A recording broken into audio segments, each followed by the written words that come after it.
Viewers, digital পাঠশালা YouTube চ্যানেলে তোমাদের সবাইকে স্বাগত জানাই।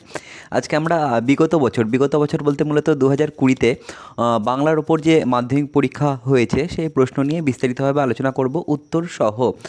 তার আগে আমি একটা কথা তোমাদের বলতে চাই, যারা এখনও পর্যন্ত ডিজিটাল পাঠশালা ইউটিউব চ্যানেল সাবস্ক্রাইব করনি তারা চ্যানেলটি অবশ্যই সাবস্ক্রাইব করো এবং নতুন নতুন আপডেট পেতে বেল আইকন টিপতে কিন্তু কোনো মতেই ভুল করো না। তোমরা কিন্তু এই চ্যানেলে আজকে 2020 থেকে যে প্রশ্নটা হয়েছে সেই প্রশ্নের উত্তর যেমন পাবা, তেমনই কিন্তু এই চ্যানেলে তোমার 17 বলো, 18 বলো, 19 বলো, যে প্রশ্নগুলো হয়েছে সেগুলোও কিন্তু উত্তরসহ বিস্তারিতভাবে আলোচনা করা হয়েছে। তোমরা চাইলে ভিডিও সেকশানে গিয়ে কিংবা প্লে লিস্টে গিয়ে ভিডিওগুলো দেখে নিতে পারো। চলো শুরু করা যাক। প্রথমে আমরা এমসিকিউ যে প্রশ্নগুলো রয়েছে সেগুলো নিয়ে বিস্তারিতভাবে আলোচনা করব। 17টা প্রশ্ন থাকবে, প্রত্যেকটা প্রশ্নের মান হচ্ছে 1 করে, ঠিক আছে? 17টাই তোমরা ঠিক করো, তাহলে পেয়ে যাবে কিন্তু 17 নম্বর। সেই জন্য এখানে ভুল করার কোনো অবকাশ নেই, প্রত্যেকটা প্রশ্নের উত্তর কিন্তু ঠিক করতে হবে। দেখো প্রথমে কি প্রশ্ন রয়েছে, এখানে কিন্তু সঠিক উত্তরটা নির্বাচন করতে হবে। প্রথমে কি প্রশ্ন রয়েছে দেখো, পুলিশ সেজে হরিদা দাঁড়িয়েছিলেন। হরিদা কোথায় দাঁড়িয়েছিলেন? জগদীশবাবুর বাড়িতে দাঁড়িয়েছিলেন, চকের বাস স্ট্যান্ডে দাঁড়িয়েছিলেন, দয়ালবাবুর লিচু বাগানে দাঁড়িয়েছিলেন, চায়ের দোকানে দাঁড়িয়েছিলেন। যদি গল্পটা তোমাদের বহুরূপী গল্পটা ভালোভাবে পড়া থাকে তাহলে কিন্তু কয়েক সেকেন্ডের ব্যাপার, সঙ্গে সঙ্গে বুঝে যাওয়া উত্তর কী হবে। এখানে কিন্তু উত্তর হবে দয়ালবাবুর লিচু বাগানে। এটা গেল হচ্ছে প্রথম প্রশ্ন। তারপরে কি প্রশ্ন রয়েছে দেখো দেখো তারপরে প্রশ্ন রয়েছে নদের চাঁদের বয়স। নদের চাঁদের বয়স কিন্তু জানতে চাওয়া হয়েছে। এটা কোথা থেকে নেওয়া হয়েছে? এটা হচ্ছে মানিক বন্দ্যোপাধ্যায়ের নদীর বিদ্রোহ, এই গল্প থেকে নেওয়া হয়েছে। নদের চাঁদের বয়স কত হবে? অপশনগুলো এবার আমরা দেখে নিব। নদের চাঁদের বয়স হিসেবে তোমার 25 বছরের কথা বলা হচ্ছে, 30 বছরের কথা বলা হচ্ছে, 35 বছরের কথা বলা হচ্ছে, 40 বছরের কথা বলা হচ্ছে। এখানেও কিন্তু তোমার উত্তর হবে হচ্ছে 30 বছর। এটাই সঠিক উত্তর এবং খুব গুরুত্বপূর্ণ এই প্রশ্নটা। এরপরে এটা হচ্ছে 2 নম্বর প্রশ্ন গেল। 3 নম্বর প্রশ্ন কি রয়েছে দেখো। 3 নম্বর প্রশ্ন রয়েছে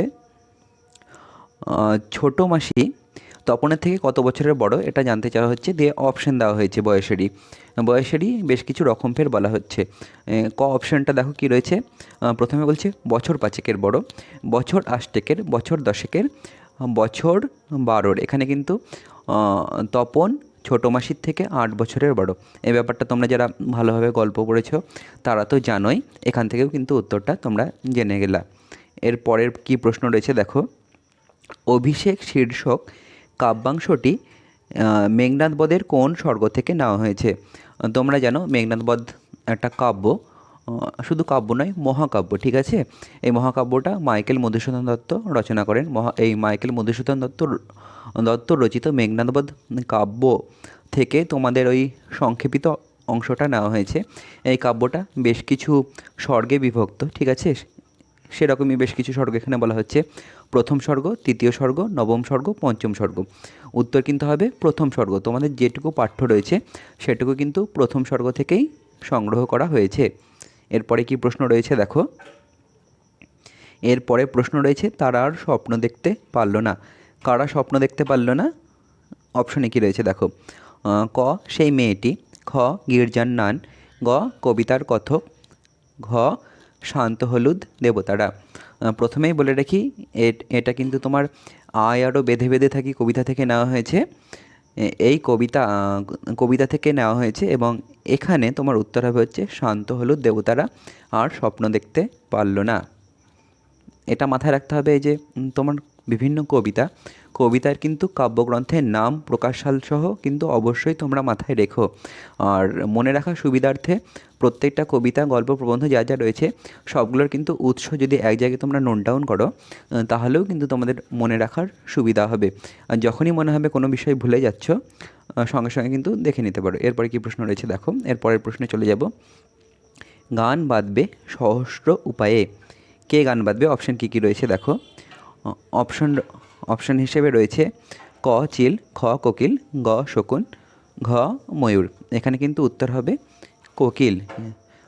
গান বাঁধার যে কথা বলা হচ্ছে সেটা কিন্তু তোমার কোকিলই বাঁধে এবং তোমরা কিন্তু পারিপার্শ্বিক পরিস্থিতিতে শুনবা বসন্তে কোকিল গান গাইছে এবং বসন্তের কোকিল ডেকে উঠেছে, এরকম কিন্তু একটা পরিপ্রেক্ষিত আমাদের চারপাশে রয়েছে। সমাজের সেই বাস্তব পরিপ্রেক্ষিতটা কিন্তু কবি এখানে অস্ত্রের বিরুদ্ধে গান কবিতায় উপমা হিসেবে নিয়ে এসেছেন। এরপরে কি প্রশ্ন রয়েছে দেখো, পালকের কলমের ইংরেজি নাম জানতে চাওয়া হচ্ছে। পালকের কলমের ইংরেজি নাম হলো, অপশন কি রয়েছে দেখো, stylus, fountain pen, quill, reservoir pen. এটা একেবারে মুখস্থের ব্যাপার, এখানে কিন্তু তোমার বোঝার কোনো অবকাশই নেই, মুখস্থ থাকলেই ঝটাৎ করে পারবা। পালকের কলমের ইংরেজি নাম হলো হচ্ছে কুইল। এরপরে কি প্রশ্ন রয়েছে দেখো, এরপরে প্রশ্ন রয়েছে, কানে কলম গুঁজে দুনিয়া খোঁজেন, কানে কলম গুঁজে কে দুনিয়া খোঁজেন? বেশ কিছু অপশান রয়েছে, অপশান কী কী রয়েছে দেখো, ক প্রাবন্ধিক, খ দার্শনিক, গ গল্পকার, ঘ নাট্যকার। এখানে কিন্তু উত্তর হবে হচ্ছে দার্শনিক। দার্শনিকরা সাধারণত কানে কলম গুঁজে দুনিয়া খোঁজেন। আমাদের ক্ষেত্রেও কিন্তু দেখবা অনেক ক্ষেত্রে হয়ে থাকে, কোনো একটা জিনিস চোখের সামনে রয়েছে কিন্তু আমরা ঘরের কিংবা বাড়ির সব জায়গা তন্ন তন্ন করে খুঁজছি, খুঁজেও পাচ্ছি না, এবং যখন আমরা ক্লান্ত হয়ে পড়েছি তখন কিন্তু সেই জিনিসটা আমরা পাই। সেই ব্যাপারটা কিন্তু এখানে বোঝানো হচ্ছে।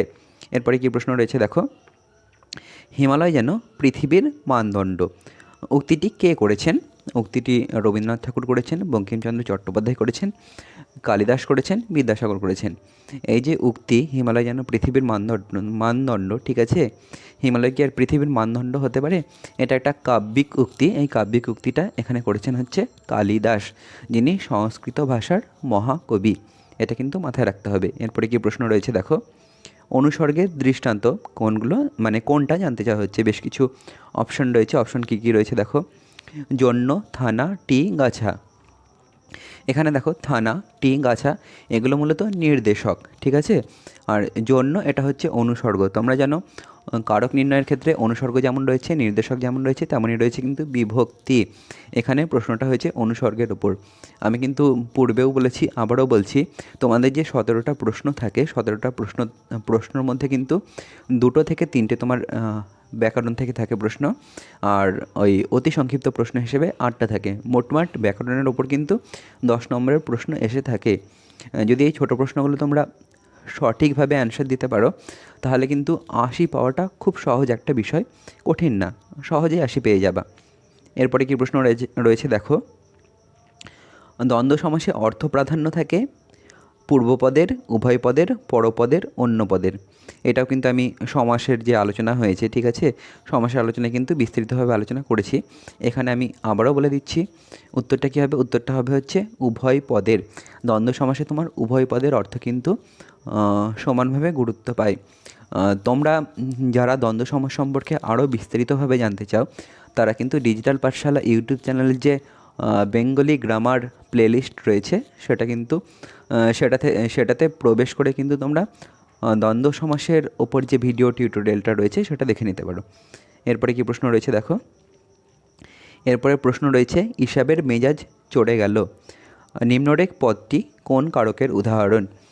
প্রথমে রয়েছে কর্মকারক, করণকারক, কর্তৃকারক, অপাদানকারক। হিসাবের মেজাজ চড়ে গেল, মেজাজ বলতে তোমার হচ্ছে মানসিক অবস্থা খারাপ হয়ে গেল, এটা কিন্তু একটা কর্ম, ঠিক আছে। মানে এই যে বাক্যটা রয়েছে বাক্যের মধ্যে কর্মভাব প্রকাশ পাচ্ছে। আর এক্ষেত্রে আমরা যদি প্রশ্ন করি কর্মকারকে কী প্রশ্ন করতে হয়, কী দিয়ে কিংবা কাকে দিয়ে প্রশ্ন করতে হয়। যদি প্রশ্ন করি হিসাবের কী চড়ে গেল তাহলে পাচ্ছি হচ্ছে মেজাজ, সেই জন্য এটা কর্মকারকের একটা উদাহরণ। এরপরে কি রয়েছে দেখো, এরপরে রয়েছে ফেলাইলা কনক বলই দূরে, নিম্নরেখ পদটি যে সমাসের উদাহরণ সেটা কী কী হবে? তৎপুরুষ রয়েছে অপশানে, অব্যয়ীভাব রয়েছে, বহুব্রীহি রয়েছে, ঘ মধ্যপদলোপী কর্মধারায় রয়েছে। কনক বলয় এটা হচ্ছে মধ্যপদলোপী কর্মধারায় সমাসের উদাহরণ। যদি আমরা এর ব্যাসবাক্য করি তাহলে কিন্তু আমরা ব্যাসবাক্য করতে পারি কনক নির্মিত বলয়। এরপরে কি প্রশ্ন রয়েছে দেখো, এরপরে প্রশ্ন রয়েছে, বাংলার এই দুর্দিনে আমাকে ত্যাগ করবেন না, এটি কী ধরনের বাক্য? এটা কিন্তু তোমার সিরাজদৌল্লা নাটক থেকে নেওয়া হয়েছে, ঠিক আছে। এখানে সিরাজ এই উক্তিটা করেছে, এটাও কিন্তু মনে রেখো। মানে এটা তো তোমার ব্যাকরণের ওপর প্রশ্নটা হয়েছে, কিন্তু এখানে কিন্তু তোমার এমনি অতি সংক্ষিপ্ত ইনফরমেশান বেসড কোশ্চেনও কিন্তু হতে পারতো, সেই জন্য এই তথ্যটা আমি শেয়ার করলাম। কি বলা হচ্ছে, বাংলার এই দুর্দিনে আমাকে ত্যাগ করবেন না। এখানে কি প্রকাশ পাচ্ছে, বাক্যটার মধ্যে কোন ভাব প্রকাশ পাচ্ছে? অনুজ্ঞাসূচক বাক্য, নির্দেশক বাক্য, বিষয়সূচক বাক্য, প্রশ্নবোধক বাক্য। এটা কিন্তু অনুজ্ঞাসূচক বাক্য, কেননা এখানে সিরাজ তার যে সভাসদ রয়েছে তাদের কাছে কিন্তু অনুরোধ জানাচ্ছে তাকে এই দুঃসময়ে যেন ত্যাগ না করা হয়। এরপর কি প্রশ্ন রয়েছে দেখো, আমি মহারাজ নই, আমি এই সৃষ্টির মধ্যে এক কণা ধুলি। এটি কোন শ্রেণীর বাক্য? এটা কিন্তু জানতে চাওয়া হচ্ছে। সরল বাক্য, যৌগিক বাক্য, জটিল বাক্য, মিশ্র বাক্য। আমি বলেছিলাম তোমার সরল বাক্যের ক্ষেত্রে তোমার একটা উদ্দেশ্য আর একটা বিধেয় থাকে, ঠিক আছে। জটিল বাক্য ক্ষেত্রে জটিল বাক্য যদি হয় তাহলে যদি তবে এরকম, এই যে যদি তবে, যাকে তাকে, এই ধরনের সাপেক্ষ হবে কিন্তু ব্যবহার হয়। আর সংযোজক মানে দুটো সরল বাক্যকে যদি সংযোজক অব্যয় দ্বারা জুড়ে দিই তাহলে কিন্তু যৌগিক বাক্য হয়। সংযোজক অব্যয় কী কী হতে পারে? এবং, ও, আর ইত্যাদি, এগুলো হচ্ছে সংযোজক অব্যয়। কিন্তু কোনো কোনো ক্ষেত্রে যদি সংযোজক অব্যয় না থাকে, সংযোজক অব্যয়ের পরিবর্তে যদি কমা ব্যবহার করি, সেটাও কিন্তু সংযোজক অব্যয়ের কাজ করে। সেই জন্য এই যে উদাহরণটা রয়েছে, আমি মহারাজ নই, এটা সম্পূর্ণ একটা বাক্য, কিংবা স্বাধীন বাক্য বলতে পারি। আমি এই সৃষ্টির মধ্যে এক কণা ধুলি, এটা কিন্তু একটা স্বাধীন বাক্য। এই দুটো বাক্যকে তোমার কমার দিয়ে জুড়ে দেওয়া হয়েছে, সেই জন্য এটা যৌগিক বাক্যের উদাহরণ। এরপরে কি রয়েছে দেখো, এরপরে রয়েছে জগদীশবাবু সিঁড়ি ধরে নেমে যান। এখানে বাচ্য জানতে চাওয়া হচ্ছে। কী বলা হচ্ছে? বাক্যটির ভাববাচ্যের রূপ হলো, অনেকগুলো রূপ দেওয়া আছে, কোনটা ঠিকঠাক রূপ, ঠিক আছে, সেটা কিন্তু সিলেক্ট করতে হবে। প্রথমে কি রয়েছে দেখো, জগদীশবাবুর সিঁড়ি ধরে নামা হয়। জগদীশবাবুর সিঁড়ি দ্বারা ভুল হয়ে গেল। জগদীশবাবুর দ্বারা সিঁড়ি ধরে নামা হয়। জগদীশবাবু সিঁড়ি ধরে নামেন। জগদীশবাবু সিঁড়ি ধরে নেমে আসেন। কোন বাচ্চে তোমার রূপান্তর করতে বলা হয়েছে? ভাব বাচ্চে। জগদীশবাবু সিঁড়ি ধরে নেমে যান, ঠিক আছে। আর জগদীশবাবুর দ্বারা সিঁড়ি ধরে নামা হয়। ভাব বাচ্যের ক্ষেত্রে কিন্তু তোমার কোনো বাক্যে যে ভাবটা প্রকাশ করা হয় সেটা কিন্তু সরাসরিভাবে প্রকাশ করা হয় না, একটু পরোক্ষ বিষয় থাকে, সেই ব্যাপারটা কিন্তু এখানে প্রকাশ পাচ্ছে এই বাক্যে। জগদীশবাবুর দ্বারা সিঁড়ি ধরে নামা হয়, সেই জন্য এটা ভাববাচ্যের আদর্শ দৃষ্টান্ত। এরপরে কি রয়েছে দেখো, মানে এই যে 2020 যে প্রশ্নটা এখন সলভ করছি আমরা, এখানে কিন্তু ব্যাকরণ থেকে বেশ কিছু প্রশ্ন পেলাম। আমি বলেছিলাম কমপক্ষে তোমার মাধ্যমিকে যে প্রশ্নটা হয় 10টা ব্যাকরণ থাকে, কিন্তু এই যে মাধ্যমিক 2020 যে বাংলা প্রশ্নপত্রটা রয়েছে, এখানে কিন্তু 10-এর বেশি হয়ে গেল। তোমার অলরেডি 13-14টা ব্যাকরণ থেকে কিন্তু প্রশ্নের উত্তর আমরা করলাম। এরপরে কি প্রশ্ন রয়েছে দেখো, নদীর বিদ্রোহের কারণ সে বুঝিতে পারিয়াছে, এটি কোন বাচ্যের উদাহরণ? আবারও তোমার বাচ্য থেকেই এসেছে। এখানে তোমার ব্যাখ্যা করা হয়নি, খালি বাচ্চগুলোর নাম দিয়ে দেওয়া হয়েছে। কর্মবাচ্য, ভাববাচ্য, কর্তৃবাচ্য, কর্মকর্তৃবাচ্য। নদীর বিদ্রোহের কারণ সে বুঝিতে পারিয়াছে, ঠিক আছে। এই যে সে, এটা হচ্ছে তোমার কর্তৃপদ। এই বাক্যে কর্তৃপদের অনুগামী হয়েছে বাকি পদগুলো, সেই জন্য কিন্তু এটা কর্তৃবাচ্যের উদাহরণ। এরপরে কি রয়েছে দেখো, এরপরে রয়েছে হচ্ছে কম বেশি 20টি শব্দে প্রশ্নগুলির উত্তর দাও, ঠিক আছে। কটা প্রশ্ন রয়েছে দেখো, 19 গুণিত 1 সমান 19। মানে এখানেও কিন্তু অতি সংক্ষিপ্ত প্রশ্ন রয়েছে, সংক্ষেপে উত্তরগুলো দিতে হবে। এখানে এবার উত্তরগুলো করতে হবে। দেখো বলছে যে কোনো 4টি প্রশ্নের উত্তর দাও। 4 গুণিত 1 মানে 4টা প্রশ্ন যদি করো, প্রত্যেকটা প্রশ্নে 1 নম্বর করে পাবা। প্রথম প্রশ্ন কি রয়েছে দেখো, বড় ভয় করিতে লাগিল নদের চাঁদের। নদের চাঁদের কেন ভয় করতে লাগলো? এবার উত্তরটা কি লিখতে হবে দেখো, নদের চাঁদের ভয় করার কারণ হলো ক্ষোভের রসে উন্মত্ত জলরাশির প্রতি দৃষ্টিপাত। এই যে জলরাশি, ঠিক আছে, নদীর বিদ্রোহ তোমার গল্পে শেষের দিকে তোমার যে ভয়াল বৃষ্টির বর্ণনা রয়েছে, এবং ভয়াল বৃষ্টির মধ্যে যে নদীর জলরাশির উন্মত্ত হয়ে ওঠার কথা বলা হয়েছে, সেই দৃশ্যটা কিন্তু দেখে তোমার নদের চাঁদ ভয় পেয়ে যায়, ঠিক আছে। সেই বিষয়টাই কিন্তু সংক্ষেপে গুছিয়ে সুন্দরভাবে এখানে বলা হলো। এরপর কি রয়েছে দেখো প্রশ্ন, অমৃত ফতোয়া জারি করে দিল। অমৃত কি ফতোয়া জারি করেছিল? এবার উত্তর কি লিখতে হবে দেখে নাও। উত্তর লিখতে হবে হচ্ছে, ঠিক হিসাবের মতো জামাটি না পেলে অমৃত স্কুল যাবে না, এই ফতোয়ার কথা ঘোষণা করে অমৃত। এখানে একটু ভুল হয়ে গেছে, ঠিক আছে। তোমার যে গদ্যটা রয়েছে গদ্যটাতে স্কুল রয়েছে, কিন্তু স্কুল হচ্ছে সঠিক তোমার উচ্চারণ, এখানে ইটা যোগ করা ঠিক হয়নি। তোমরা কিন্তু এই প্রশ্নটা যদি তোমরা খাতায় নোট ডাউন করো তাহলে কিন্তু স্কুল লিখবে না, শুধু স্কুল লিখবে উত্তরে। এরপরে কি প্রশ্ন রয়েছে দেখো, বুড়ো মানুষের কথাটা শুনো, বুড়ো মানুষের কোন কথা শুনতে বলা হয়েছে? তোমাদের সুবিধার্থে আরও একটা বিষয় এখানে উত্তরে আমি বলে দিব, বুড়ো মানুষটা কে ছিল, ঠিক আছে? দেখে নাও, বুড়ো মানুষ ওরফে নিমাইবাবু গিরিশ মহাপাত্রকে যে কথাটা শুনতে বলে তা হলো, আর গাঁজা খেও না। এরপরে কি প্রশ্ন রয়েছে দেখো, আপনি কি ভগবানের চেয়েও বড়? বক্তা একথা কাকে বলেছিলেন? উত্তর কী হবে দেখো, বক্তা ওরফে হরিদা বিরাগী বেশ ধারণ করে জগদীশবাবুকে একথা বলেছিলেন। এরপরে কি প্রশ্ন রয়েছে দেখো, এরপরে রয়েছে, আজ যেন তার জীবনের সবচেয়ে দুঃখের দিন, বক্তার কোন দিনটি সবচেয়ে দুঃখের? উত্তর কী লিখতে হবে দেখে নাও, বক্তা তথা তপন নিজের লেখা গল্পটি মুদ্রিত আকারে যেদিন হাতে পেয়েছিল সেই দিনটাই কিন্তু তোমার তপনের সবচেয়ে দুঃখের দিন ছিল। কেন সবচেয়ে দুঃখের দিন ছিল? গল্পটা তপনের নামে ছাপাতো হয়েছিল, কিন্তু গল্পটা কিন্তু আগাগোড়া কারেকশন করা হয়েছিল, মানে গল্পটা কিন্তু পাকা হাতে তপনের মেসোমশাই নতুন করে লেখে, সেই জন্য কিন্তু সেই দিনটা তপনের সবচেয়ে দুঃখের দিন। তোমাদেরকে আমি বারবার বলি, আবারও বলছি একবার, তোমাদেরকে স্মরণ করিয়ে দিচ্ছি, যে গল্পগুলো রয়েছে, যে কবিতাগুলো রয়েছে, তোমরা বারবার পড়ো, ঠিক আছে? বারবার যদি পড়ো তাহলে এই ধরনের যে প্রশ্নগুলো রয়েছে আশা করি না কমন তোমরা পাবেই। যদি খুব কঠিন প্রশ্ন করা হয় সেক্ষেত্রেও কিন্তু তোমরা খুব সহজেই উত্তর লিখতে পারবে, যে কোনো ধরনের প্রশ্ন সলভ করতে কোনো সমস্যা হবে না, সেই জন্য টেক্সট বারবার পড়ো। এরপরে কী প্রশ্ন রয়েছে দেখো,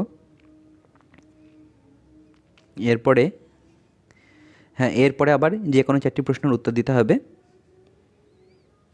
দেখো কী প্রশ্ন রয়েছে, এলো ওরা লোহার হাতকড়ি নিয়ে, ওরা কারা? এটা জানতে চাওয়া হচ্ছে এখানে। ওরা বলতে মূলত ঔপনিবেশিক শক্তিকে বোঝানো হয়েছে। এটা কোন কবিতা থেকে নেওয়া হয়েছে? এটা রবীন্দ্রনাথ ঠাকুর রচিত আফ্রিকা কবিতা থেকে নেওয়া হয়েছে।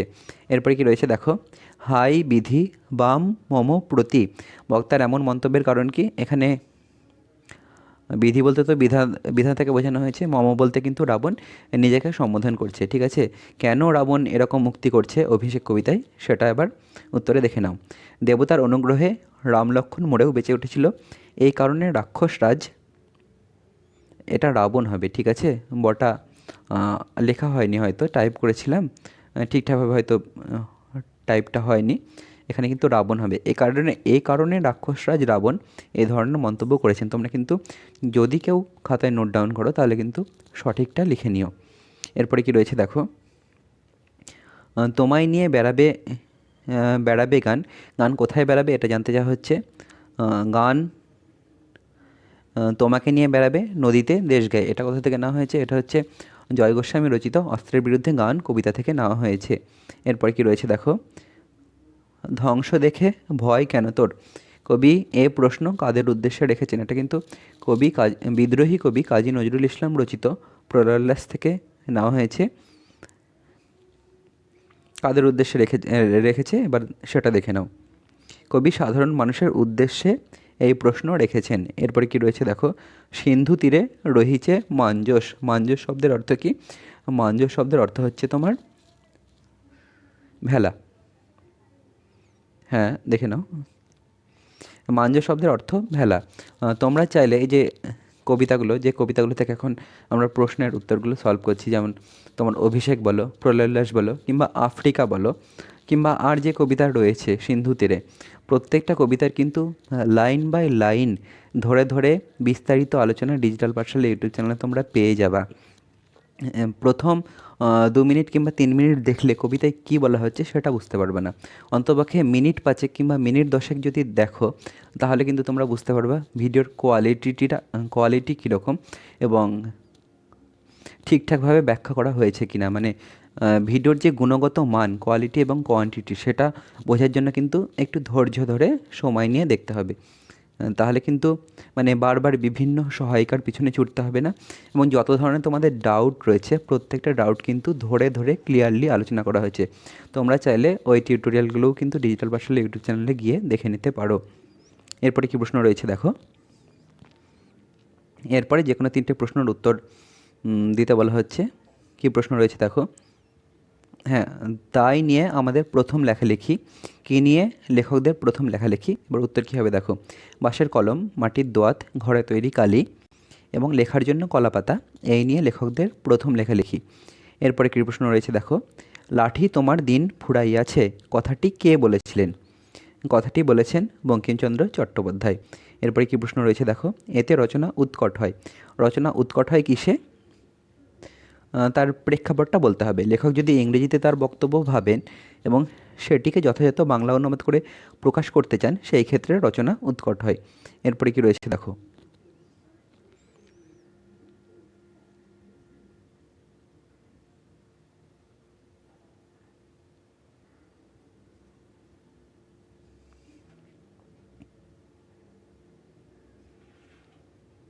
হ্যাঁ, দেখো কী প্রশ্ন রয়েছে। প্রয়োজন মতো বাংলা শব্দ পাওয়া না গেলে কী করা উচিত বলে লেখক মনে করেছেন? এটা কিন্তু প্রবন্ধ থেকে এসেছে। উত্তর দেখো। প্রয়োজন মতো বাংলা শব্দ পাওয়া না গেলে ইংরেজি শব্দই বাংলা বানানে লেখা উচিত বলে লেখক মনে করেছেন। এরপরে কী প্রশ্ন রয়েছে দেখে নাও। এরপরে যে কোনো 8টা প্রশ্নের উত্তর দিতে হবে। এটা কিন্তু ব্যাকরণ থেকে প্রশ্নগুলো রয়েছে। কী প্রশ্ন রয়েছে প্রথমে সেটা আমরা এবার দেখি। তির্যক বিভক্তি কাকে বলে? এটা খুবই পপুলার একটা কোশ্চেন এবং গুরুত্বপূর্ণও বটে। উত্তর কী লিখতে হবে দেখো। যেসব বিভক্তি একাধিক কারকে প্রযুক্ত হয় তাদেরকে তির্যক বিভক্তি বলে। যেমন ধরো এমন একটা বিভক্তি যেটা তোমার কর্তৃকারকে ব্যবহার হতে পারে, কর্মকারকে ব্যবহার হতে পারে। এই ধরনের যেসব বিভক্তি রয়েছে সেগুলো কিন্তু তির্যক বিভক্তি। এরপরে কি প্রশ্ন রয়েছে? অকারক পদ থেকে দেওয়া প্রশ্ন রয়েছে। সম্বন্ধ পদ কারক নয় কেন, এটা জানতে চাওয়া হচ্ছে। মানে অকারক পদ একটু আগে আমি বললাম, সম্বন্ধপদ কেন কারক নয়, এবার উত্তরটা লিখতে হবে। এটাও কিন্তু খুব গুরুত্বপূর্ণ প্রশ্ন, পপুলার প্রশ্ন। এগুলোই কিন্তু ঘুরিয়ে ফিরিয়ে কারক থেকে বারবার এসে থাকে। যদি তোমার কারক নির্ণয় না থাকে, যদি তোমাদের প্রশ্ন উত্তর করতে হয়, তাহলে কিন্তু এই ধরনের প্রশ্নগুলো পরীক্ষায় আসে। আর আশা করা যায় তোমরা কমন পাবে। দেখো উত্তর কী লিখতে হবে। বাক্যের অন্তর্গত যে নামপদের ক্রিয়াপদের সঙ্গে সরাসরি কোনো সম্পর্ক থাকে না, বরং অন্য কোনো নামপদের সঙ্গে সম্বন্ধ থাকে, তাকে সম্বন্ধপদ বলে। এরপরে কি প্রশ্ন রয়েছে দেখো। অব্যয়ীভাব সমাসের একটা উদাহরণ চাওয়া হচ্ছে। উদাহরণ কী হবে দেখে নাও। অব্যয়ীভাব সমাসের অনেক উদাহরণ রয়েছে, এখানে খালি মূলত একটা উদাহরণ দিব। যেমন দেখো উপকূল, ঠিক আছে, এর যদি ব্যাসবাক্য করি আমরা, তাহলে হচ্ছে কুলের সমীপে। এটা হচ্ছে অব্যয়ীভাব সমাসের উদাহরণ। এরপরে কি রয়েছে দেখো। নিরপেক্ষ কর্তার একটা উদাহরণ দাও। এই কর্তৃকারকের বিভিন্ন ভাগ রয়েছে। কর্তৃকারকের বিভিন্ন ভাগের মধ্যে তোমার অন্যতম একটা ভাগ হচ্ছে নিরপেক্ষ কর্তা। নিরপেক্ষ কর্তা কাকে বলে? নিরপেক্ষ কর্তায় ধরো একটা বাক্য রয়েছে, ঠিক আছে, বাক্যে একটা বাক্য রয়েছে, ধরো দুটো ক্রিয়া রয়েছে। যে ক্রিয়ায় তোমার কাজটা অসম্পূর্ণ থাকবে সেটা কিন্তু নিরপেক্ষ কর্তা। দেখো পারঙ্গমা গাইলে পারঙ্গমা গাইলে রূপসা নাচবে, এই বাক্যে পারঙ্গমা হলো নিরপেক্ষ কর্তা। কেননা পারঙ্গমা গাইলে, ঠিক আছে, ভাব কিন্তু তোমার সম্পূর্ণ হচ্ছে না। পারঙ্গমা গাইলে কি হবে সেই ব্যাপারটা কিন্তু থেকে যাচ্ছে। রূপসা, পারঙ্গমা যদি গায় তাহলে রূপসা নাচবে, ঠিক আছে। এই জন্য এটা নিরপেক্ষ কর্তার উদাহরণ। এরপর কি রয়েছে দেখো। নিম্নরেখ শব্দটির কারক বিভক্তি নির্ণয় করতে বলা হচ্ছে। কি প্রশ্ন রয়েছে দেখো। পৃথিবী হয়তো বেঁচে আছে, পৃথিবী হয়তো বেঁচে আছে, এখানে পৃথিবীর তলায় দাগ, ঠিক আছে। তাহলে যদি আমরা প্রশ্ন করি কে বেঁচে আছে, কি বেঁচে আছে, তাহলে কি উত্তর পাবো? তাহলে আমরা যদি প্রশ্ন আমরা করি কে বেঁচে আছে, কি বেঁচে আছে, তাহলে আমরা উত্তর পাবো হচ্ছে পৃথিবী। এবং কে এবং কি দিয়ে যদি প্রশ্ন করি, তাহলে উত্তর যেটা হবে সেটা কিন্তু কর্তৃকারক হয়। এটা হচ্ছে কর্তৃকারক। আর বিভক্তি কী হবে? এটা হচ্ছে শূন্য বিভক্তি। পৃথিবী হয়তো বেঁচে আছে, পৃথিবী হয়তো গেছে মরে, এটা কোন কবিতা থেকে নেওয়া হয়েছে? আয় আরও বেঁধে বেঁধে থাকি কবিতা থেকে নেওয়া হয়েছে। এবং আয় আরও বেঁধে বেঁধে থাকি কবিতার ওপর ডিজিটাল পাঠশালা ইউটিউব চ্যানেলে যে ব্যাকরণ পোর্শনটা রয়েছে, সেই ব্যাকরণটা কিন্তু সম্পূর্ণরূপে বিস্তারিতভাবে আলোচনা করা হয়েছে। যদি তোমরা সেই ব্যাকরণটা ভালোভাবে দেখো এবং একটু ধৈর্য ধরে সময় নিয়ে যদি দেখো এবং বোঝো, তাহলে কিন্তু 2021 কিংবা 22 কিংবা নেক্সট যে পরীক্ষাটা হবে মাধ্যমিক, ঠিক আছে, সেই পরীক্ষায় কিন্তু তোমরা কমন পাবে। মানে বেশি ভাবার দরকার নেই, একেবারে হঠাৎ করে কিন্তু সংক্ষিপ্ত প্রশ্নের মতোই করে দিতে পারবে উত্তর। আর ভুল হওয়ার কিন্তু কোনো অবকাশই থাকবে না। সেই জন্য তোমরা চাইলে এই কবিতাগুলোর ওপর যে ব্যাকরণ থেকে ডিজিটাল ভার্সাল ইউটিউব চ্যানেলে টিউটোরিয়ালগুলো পোস্ট করা হয়েছে, সেগুলোও কিন্তু একটু সময় নিয়ে ধৈর্য ধরে দেখে নিতে পারো। এতে তোমরা উপকৃত হবা। আর আমি 100% গ্যারেন্টি দিতে পারি, মানে ওই কবিতা থেকে, যেগুলো থেকে আমি পোস্ট করেছি ব্যাকরণের ওপর টিউটোরিয়াল, যদি কোনো প্রশ্ন আসে তাহলে কিন্তু আলোচনায় নেই এমন কোনো প্রশ্ন পরীক্ষায় আসবে না। এরপর কি প্রশ্ন রয়েছে দেখো, উদ্দেশ্য ও বিধেয় অংশ চিহ্নিত করো। ওরা ভয়ে কাঠ হয়ে গেল। ঠিক আছে, একটু ভুল হয়ে গেছে, ওরা কাজ করে, আমি ভুল করে লিখে দিয়েছি, ওরা ভয়ে কাঠ হয়ে গেল। এখানে ওরা হচ্ছে তোমার উদ্দেশ্য হবে, আর উদ্দেশ্য সম্বন্ধে যা কিছু বাক্যে বলা হয় সেটাই হচ্ছে বিধেয়। তাহলে বিধেয় কী হবে, ভয়ে কাঠ হয়ে গেল। আর এই যে ওরা কাজ করে, এটাও একটা বাক্য, এখানেও কিন্তু তোমার একটা উদ্দেশ্য একটা বিধেয় রয়েছে। এখানে উদ্দেশ্য হচ্ছে ওরা, আর বিধেয় হচ্ছে কাজ করে। তাড়াতাড়ি করতে গিয়ে এই ছোট্ট একটু মিস্টেক হয়ে গেছে, মানে তোমার প্রশ্নে যে বাক্যটা এসেছে আর সলভ যে বাক্যটা করা হয়েছে সেটা কিন্তু সম্পূর্ণ আলাদা, কিন্তু দুটোই ঠিক, কোনোটাই কিন্তু ভুল নয়। এরপরে কি প্রশ্ন রয়েছে দেখো, সূর্য পশ্চিম দিকে উদিত হয়, বাক্য নির্মাণের কোন শর্ত এখানে লঙ্ঘন করা হয়েছে? সূর্য কোন দিকে উদিত হয়? পূর্ব দিকে উদিত হয়, তোমরা সবাই জানো। কিন্তু এই যে বাক্যটা রয়েছে, এই বাক্যে কিন্তু তোমার ভুল একটা তথ্য সকলের সঙ্গে ভাগ করে নেওয়া হচ্ছে। সেই জন্য এটা কোন শর্ত লঙ্ঘন করা হচ্ছে? বাক্য নির্মাণে 3টে শর্ত রয়েছে, যোগ্যতা, আকাঙ্ক্ষা, আসক্তি। ঠিক আছে, এখানে বাক্য নির্মাণের যে শর্তগুলো 3টে বললাম, তার মধ্যে কিন্তু যোগ্যতা নামক শর্তকে লঙ্ঘন করা হচ্ছে, মানে এই বাক্যটার কিন্তু কোনো বিশ্বাসযোগ্যতা নেই, সেই জন্য এটা তোমার যোগ্যতাহীন বাক্যের উদাহরণ। এরপরে কি প্রশ্ন রয়েছে দেখো, বহুরূপী শব্দটির ব্যাসবাক্য সহ সমাসের নাম উল্লেখ করতে বলা হচ্ছে। বহুরূপীর ব্যাসবাক্য কী হবে? বহু রূপ আছে যার, এটা হচ্ছে ব্যাসবাক্য। আর সমাস কী হবে? বহুব্রীহি সমাসের এটা উদাহরণ। এরপরে কি প্রশ্ন রয়েছে দেখো, কলমাজ অস্পৃশ্য, এটা জটিল বাক্যে পরিবর্তন করতে হবে, এটা বাক্য থেকে এসেছে। উদাহরণ কী হবে দেখো, তাদের কাছে আজ যা অস্পৃশ্য তা হলো কলম। আমি বলেছিলাম তোমার সাপেক্ষ অব্যয়গুলো যা, যা, তা, যাকে তাকে, যে, সে ইত্যাদি হচ্ছে সাপেক্ষ অব্যয়। এটা তোমার একটা সরল বাক্যে রয়েছে, সরল বাক্যকে জটিল বাক্যে রূপান্তর করার জন্য কিন্তু এই বাক্যে যা এবং তা এই দুটো পদ আনা হয়েছে, এটা মাথায় রাখতে হবে তোমাদের। এরপরে কি প্রশ্ন রয়েছে দেখো, নদীর ধারে তার জন্ম হইয়াছে, এটা কর্তৃবাচ্যে পরিণত করতে হবে। তাহলে কি কর্তৃবাচ্যে যদি পরিণত করি, নদীর ধারে তার জন্ম হইয়াছে, তাহলে কর্তৃবাচ্যে কী হবে যদি পরিণত করি? তাহলে হবে তিনি নদীর ধারে জন্মাইয়াছেন। এটা কোন বাচ্চে রয়েছে? ভাব বাচ্চে রয়েছে, জন্ম হইয়াছে। এরপরে কি রয়েছে দেখো, এরপরে বলছে প্রসঙ্গ নির্দেশ সহ কম বেশি 60টি শব্দে উত্তর দিতে চাওয়া হচ্ছে, মানে যে কোনো একটা প্রশ্নের উত্তর করতে হবে। ঠিক আছে, প্রশ্নের মান হচ্ছে 3। প্রশ্নটা দেখো, ছেলে দুটো সবই একরকম, তফাৎ শুধু এই যে ছেলে দুটি কে কে, তাদের মধ্যে তফাৎ কোথায়? ছেলে দুটি হচ্ছে অমৃত আর ইসাব, এটা তোমরা জানো, অদল বদল গল্প থেকে নেওয়া হয়েছে। আর তাদের মধ্যে তফাৎ কী? তাদের মধ্যে তফাৎ হচ্ছে শুধু পরিবারে অমৃতের মা রয়েছে আর ইসাবের মা নেই, এই ব্যাপারটা কিন্তু মাথায় রাখতে হবে। আর আরও একটা বিষয়ে প্রভেদ রয়েছে, অমৃত হিন্দু, ইসাব জাতিতে মুসলিম। এখানে খালি প্রশ্নগুলো আমি তোমাদের সঙ্গে শেয়ার করছি, যদি তোমরা চাও এই প্রশ্নগুলো কিন্তু ধরে ধরে পরবর্তীতে আমি আলোচনা করতে পারি। তোমরা চাইলে কমেন্ট সেকশানে কিন্তু আমাকে জানাতে পারো কোন প্রশ্নটা আলোচনা তোমরা চাইছো। এরপরে কী প্রশ্ন রয়েছে দেখো, সে ভয়ানক দুর্লভ জিনিস, কোন জিনিসের কথা বলা হয়েছে, তা দুর্লভ কেন? এখানে 1 নম্বর রয়েছে, ভয়ানক দুর্লভ জিনিস বলা হচ্ছে মূলত তোমার ওই সন্ন্যাসী যে পায়ের ধুলো প্রণাম করার সময় যে নেয়, ঠিক আছে, সেটাকে দুর্লভ জিনিস বলা হচ্ছে। এরপরে কী প্রশ্ন রয়েছে দেখো, এখানে মূলত আমি প্রশ্নগুলো কী এসেছে মাধ্যমিক 2020-তে বাংলায়, সেই প্রশ্নগুলো কিন্তু তোমাদের সঙ্গে একটু শেয়ার করে নিচ্ছি।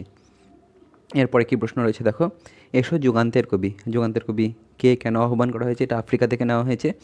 যুগান্তের কবিকে কেন আহ্বান করা হয়েছে সেটা কিন্তু বলতে হবে। এই যে সাম্রাজ্যবাদী শক্তির আফ্রিকাতে আগমন ঘটে এবং তার পরিণতিতে কী হয়, এই বিষয়টা কিন্তু সংক্ষেপে সুন্দর করে লিখতে হবে। এরপরে কী রয়েছে দেখো, সে জানতো না আমি আর কখনো ফিরে আসবো না। সে কে? আমি আর কখনো ফিরে আসবো না বলার কারণ কি? সে বলতে তোমার এই অসুখী একজন কবিতায় যে অপেক্ষারত মেয়েটির কথা বলা হয়েছে এবং কেন ফিরে আসবো না সেটাও কিন্তু তোমার একটু ব্যাখ্যা করে লিখতে হবে। এরপরে কী প্রশ্ন রয়েছে দেখো, এরপরে রয়েছে ও আমাকে শিখিয়েছে খাঁটি জিনিস কাকে বলে। কে কাকে শিখিয়েছে, খাঁটি জিনিস বলতে কী বোঝানো হয়েছে, এটা কোথা থেকে এসেছে আমার মনে পড়ছে না এই মুহূর্তে। তোমরা যদি বুঝতে পারো তাহলে কিন্তু কমেন্ট সেকশানে এটা জানিও। এরপরে কী প্রশ্ন রয়েছে দেখো, তাহার পরিচ্ছদের প্রতি দৃষ্টিপাত করিয়া মুখ ফিরাইয়া হাসি গোপন করিল। কে হাসি গোপন করিল, তার হাসি পাওয়ার কারণ কি, এটা তোমার হচ্ছে পথের দাবি থেকে নেওয়া হয়েছে। ও আমাকে, আচ্ছা এরপরে কী প্রশ্ন রয়েছে দেখো, এরপরে রয়েছে হচ্ছে বলছে কম বেশি 63 শব্দে একটি প্রশ্নের উত্তর দাও। 5 নম্বর রয়েছে অভিষেক করিল কুমারে। এখানে কুমারকে, এখানে কুমার হচ্ছে ইন্দ্রজিৎ। পাঠ্য কবিতা অবলম্বনে ইন্দ্রজিতের চরিত্র ব্যাখ্যা চাওয়া হচ্ছে। এই অভিষেক কবিতার অবলম্বনে ইন্দ্রজিতের যে চারিত্রিক গুণাবলী রয়েছে সেগুলো কিন্তু আলোচনা করে দেখাতে হবে। এরপরে কী প্রশ্ন রয়েছে দেখো, আয় আরও বেঁধে বেঁধে থাকি কবিতার বিষয়বস্তু সংক্ষেপে লেখো। আয় আরও বেঁধে বেঁধে থাকি কবিতা থেকে কিন্তু অলরেডি দুটো tutorial question answer based tutorial post করা হয়েছে, তোমরা দেখে নিতে পারো, তাহলে কিন্তু বিষয়টা ক্লিয়ার হয়ে যাবে। এরপরে কী প্রশ্ন রয়েছে দেখো, এরপরে রয়েছে বাংলা ভাষায় বিজ্ঞান চর্চা। বিজ্ঞান চর্চা এখন নানা রকম বাধা আছে, লেখক কোন ধরনের বাধার কথা বলেছেন, এটা 5 নম্বরে রয়েছে। বাধাগুলো তোমার পরপর লিখতে হবে। আমার মনে পড়ে, নেক্সট কোশ্চেন দেখো, আমার মনে পড়ে প্রথম ফাউন্টেন কেনার কথা, বক্তার আসল নাম কি, তার ফাউন্টেন কেনার ঘটনাটি সংক্ষেপে বিবৃত করো, এটা তোমার প্রবন্ধ থেকে এসেছে। এরপরে কী রয়েছে দেখো, এরপরে রয়েছে হচ্ছে এইবার হয়তো শেষ যুদ্ধ, কোন যুদ্ধের কথা বলা হয়েছে, বক্তা এই যুদ্ধকে শেষ যুদ্ধ বলেছেন কেন, ওই পলাশির মাঠে যে যুদ্ধ হবে, ঠিক আছে, সেই যুদ্ধের কথা বলা হয়েছে। এই যুদ্ধে কিন্তু হার জিত নির্ণয় হবে, সেই জন্য তোমার শেষ যুদ্ধ বলা হয়েছে, এটা একটু ডিটেলে বিস্তারিতভাবে লিখতে হবে। এরপরে কি প্রশ্ন রয়েছে দেখো, দরবার ত্যাগ করতে আমরা বাধ্য হচ্ছি জাহাপনা, বক্তাকে তারা কেন দরবার ত্যাগ করতে চান, এটাও তোমার সিরাজদৌল্লা নাটক থেকে নেওয়া হয়েছে। সিরাজদৌল্লা নাটক থেকে কিন্তু মূলত বড় প্রশ্ন আসবে। এরপরে কি প্রশ্ন রয়েছে দেখো, দুটো 5 নম্বর প্রশ্ন করতে হবে। 10 নম্বর রয়েছে ফাইট কোনি ফাইট, সাধারণ সাঁতারু থেকে চ্যাম্পিয়ন হয়ে উঠতে গিয়ে কোনিকে কী ধরনের ফাইট করতে হয়েছিল, নিজের ভাষায় লিখতে বলা হচ্ছে। খিদ্দা এবার আমরা কি খাবো, বক্তাকে উদ্দিষ্ট ব্যক্তি কীভাবে তাদের সাহায্য করেছেন। এই যে কোনি থেকে, কোনি তোমার বাংলার সহায়ক পাঠ মতি নন্দী রচিত। এখানে দুটো কোনি থেকে কিন্তু তোমার 10 নম্বর রয়েছে, দুটো প্রশ্নের উত্তর করতে হয়। এই কোণের ওপর কিন্তু ডিজিটাল পাঠশালা ইউটিউব চ্যানেলে বেশ কিছু টিউটোরিয়াল, মানে question answer based tutorial upload করা হয়েছে, গুণগত মান সমৃদ্ধ। তোমরা চাইলে কিন্তু সেগুলোও একটু দেখে নিতে পারো। আশা করা যায় সেগুলো যদি তোমরা প্রত্যেকটা একটু ধৈর্য ধরে সময় নিয়ে দেখো, সলভ করো, তাহলে মাধ্যমিকে যে প্রশ্নে আসুক তোমরা কমন পাবে। এরপর কি রয়েছে দেখো, খাওয়ায় আমার লোভ নেই, ডায়েটিং করি, বক্তাকে তার ডায়েটিংয়ের পরিচয় দাও। এটা তোমার থেকে নেওয়া হয়েছে, কোনি থেকে নেওয়া হয়েছে। ওই কোনির প্রথমে যে স্টার্টিংটা রয়েছে সেখান থেকে কিন্তু নেওয়া হয়েছে। এরপর কি রয়েছে দেখো, home is the first school where the child learns his first lesson. বিদ্যালয় প্রথম শিক্ষালয়, বিদ্যালয় বলি, গৃহকে তোমার শিশুর প্রথম শিক্ষালয় বলা যেতে পারে, যেখান থেকে কিন্তু শিশু প্রথম শিক্ষার মানে কি বলবো, প্রথম শিক্ষার পাঠটা গ্রহণ করে। হি সিজ সে দেখে, হিয়ার্স শোনে, এবং begins to learn at home এবং শিখতে শুরু করে গৃহ থেকে। In a good home honest and healthy man are made. একটা উত্তম গৃহ কিন্তু তোমার সৎ এবং আদর্শবান মানুষ তৈরি করে। এটা একটা সম্পূর্ণ বাক্য। Bad influence at home spoiled a child. যদি বাড়ির কুপ্রভাবও কিন্তু একটা শিশুকে বিপথে চালিত করে, এরকমই অর্থ হবে। মানে ভাবানুবাদটা করবা, আমি মোটের ওপর বললাম, এখানে কিন্তু খুব সুন্দরভাবে ধরে ধরে করে দিয়েছি। নিচে দেখো, একটু ভেবে চিন্তে কিন্তু উত্তরটা করতে হবে। হ্যাঁ, যদি ভেবে চিন্তা করো তাহলে কিন্তু তোমার বাক্যটা ঠিকঠাক হবে। এখানে একেবারে সুন্দরভাবে ভেবে চিন্তা আমি করেছি। উত্তরটা কী হবে দেখো, গৃহই হলো প্রথম বিদ্যালয় যেখানে শিশু তার প্রথম পাঠ গ্রহণ করে, সে দেখে শুনে এবং গৃহেই শিখতে শুরু করে। উত্তম গৃহে সৎ এবং স্বাস্থ্যবান মানুষ তৈরি হয়। গৃহের কুপ্রভাব একটি শিশুকে নষ্ট করে দেয়। এটা একেবারে আদর্শ একটা তোমার অনুবাদ, বঙ্গানুবাদ, ঠিক আছে? যদি তুমি আদর্শ বঙ্গানুবাদ না করতে পারো, যদি তোমার একটু সমস্যা থেকে থাকে, তাহলে ভাবানুবাদ করলেও কিন্তু তুমি পাঁচে পাঁচই পাবা, ঠিক আছে? ইংরেজিতে তোমার দক্ষতা কতটা সেটাই কিন্তু এখানে মূলত বঙ্গানুবাদে যাচাই করা হয়। এরপরে কী প্রশ্ন রয়েছে দেখো। হ্যাঁ, এরপরে তোমার কম বেশি 150টি শব্দে যে কোনো একটি প্রশ্নের উত্তর জানতে চাওয়া হচ্ছে। মাধ্যমিকের পর কী বিষয় নিয়ে পড়বে? এ বিষয়ে দুই বন্ধুর কাল্পনিক সংলাপ রচনা তোমাদের রয়েছে। এটা খুব সহজ একটা বিষয়। মাধ্যমিকের পর তোমাদের যে পড়াশোনার গতি প্রকৃতি কী হবে সেই সম্বন্ধে কিন্তু এখানে জানতে চাওয়া হচ্ছে। তারপর কী রয়েছে? তোমার এলাকায় অরণ্য সপ্তাহ পালিত হলো, এ বিষয়ে একটি প্রতিবেদন রচনা করো। প্রতিবেদন বলতে এই খবরের মতো করে লিখতে হবে যে অনুষ্ঠানটা কিংবা অরণ্য সপ্তাহ যে পালিত হয় এলাকায়, ঠিক আছে, তার উপর। এরপরে কী রয়েছে দেখো, কম বেশি 400টি শব্দে যে কোনো একটি বিষয়ে প্রবন্ধ রচনা করো। প্রবন্ধের বিষয়গুলো কী কী রয়েছে দেখে নাও। বিজ্ঞানের ভালো মন্দ, একটি ভ্রমণের অভিজ্ঞতা, আমাদের পরিবেশ, সমস্যা ও প্রতিকার, খেলাধুলা ও ছাত্র সমাজ, এগুলি কিন্তু ঘুরিয়ে ফিরিয়ে আসে। প্রবন্ধের ওপরেও কিন্তু কয়েকটা টিউটোরিয়াল এবছরে পোস্ট করা হয়েছে, এবছরের জন্য গুরুত্বপূর্ণ। সেই টিউটোরিয়ালগুলো তোমরা দেখে নিতে পারো। আমি পরিষ্কারভাবে উল্লেখ করে দিচ্ছি যেমন কোন কোন টিউটোরিয়াল পোস্ট করা হয়েছে।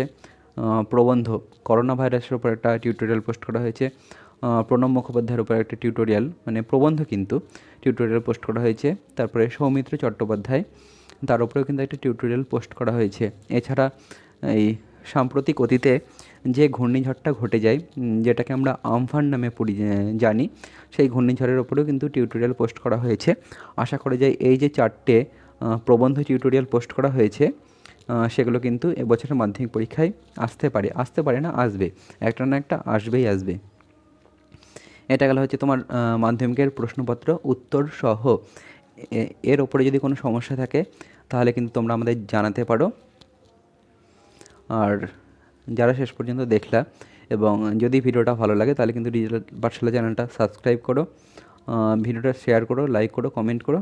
ওকে, বাই, ভালো দেখো, দেখা হবে নেক্সট ভিডিওতে অন্য কোনো টপিক নিয়ে। টাটা।